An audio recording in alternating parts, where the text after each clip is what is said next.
PCB management committee के साबिक chairman Najam Sethi के दौर में शाहाना अखराजात ने गुड गवर्नेंस का पोल खोल दिया।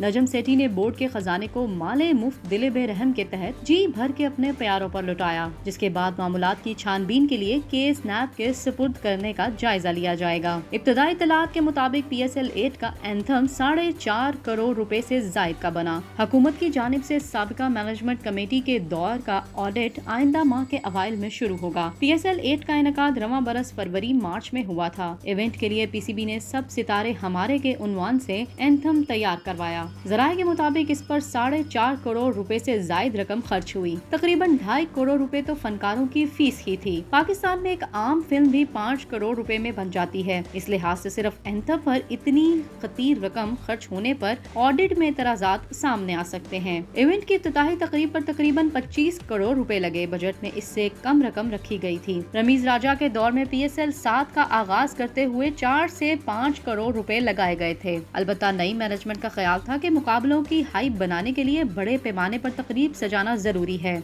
जराये ने मजीद बताया कि कई अखराजात बजट से बढ़कर हुए। कई अमूर में कागजात पर अलग रकम मौजूद, जबकि अखराजात इससे ज्यादा हुए। इन्हें दीगर मद से कवर किया गया। हुकूमत की जानिब से साबिका मैनेजमेंट कमेटी के दौर का स्पेशल ऑडिट करवाने का फैसला किया गया। इसका आगाज आइंदा माह के अवाइल में होगा। इस हवाले से वफाकी वजीर बराए बैन सूबाई राबता एहसानुर रहमान मजारी का कहना है कि ऑडिट में अगर कोई बेज़ाब्तगी पाई गई तो मुलव्विस ऑफिशियल से रकम वसूल की जाएगी। इस हवाले से किसी कसूरवार को नहीं बख्शेंगे।